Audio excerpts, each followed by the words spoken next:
आयशा खान के झूठे इल्ज़ामों को मुनावर के जीजा और बहन ने एक्सपोज किया। उन्होंने यहाँ पर बोला था कि वो तो अपने बेटे के साथ नहीं रहता है, उसका जो डिवोर्स हुआ था उसमें कहीं ना कहीं जो कि नाजिला के साथ चक्कर था उस वजह से हुआ था, कहीं अभी उसको शादी कर दी होगी किसी गाँव में।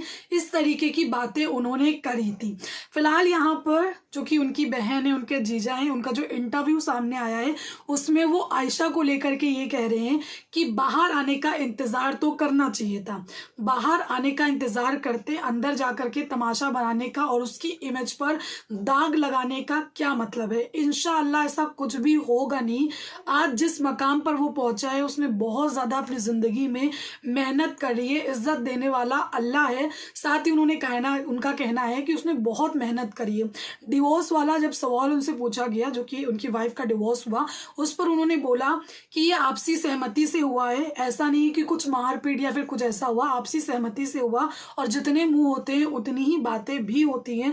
उन्होंने कहा कि अगर कुछ ऐसा होता, अभी उनका निकाह हो गया, वो अपनी लाइफ में खुश हैं, अगर कुछ ऐसा होता तो वो भी सामने आती, लेकिन ऐसा कुछ भी नहीं है। तो जो हेटर्स होते हैं ना वो ऐसा करते हैं। साथ ही जो कि बच्चे की बात बोली थी कि बच्चा साथ में नहीं रहता है, तो यहाँ पर उनके जीजा का कहना है कि बच्चा साथ में ही रहता है 6-7 महीने से, और यहाँ पर जो है ना कुछ टाइम के लिए अपनी छोटी बहन के पास मुनावर ने भेजा था कि वहाँ पर पढ़ेगा और उसके 1 साल के बाद मैं बुला भी लूँगा ताकि मैं उसका बॉम्बे में एडमिशन वगैरह करवा दूँगा। तो बच्चा बहुत ज़्यादा प्यार करता है, एक एक सॉन्ग जो मुनावर फारूकी के हैं उसको याद है, तो दोनों एक दूसरे से इतना ज़्यादा प्यार करते हैं। तो आयशा को लेकर के बोला है कि अगर ऐसा कुछ भी था ना तो थोड़ा सा उनको इंतज़ार कर लेना चाहिए था, बाहर आने का इस तरीके से तमाशा नहीं बनाना चाहिए था, नेशनल टेलीविजन पर उसकी इमेज पर इस तरीके से दाग नहीं लगाना चाहिए था।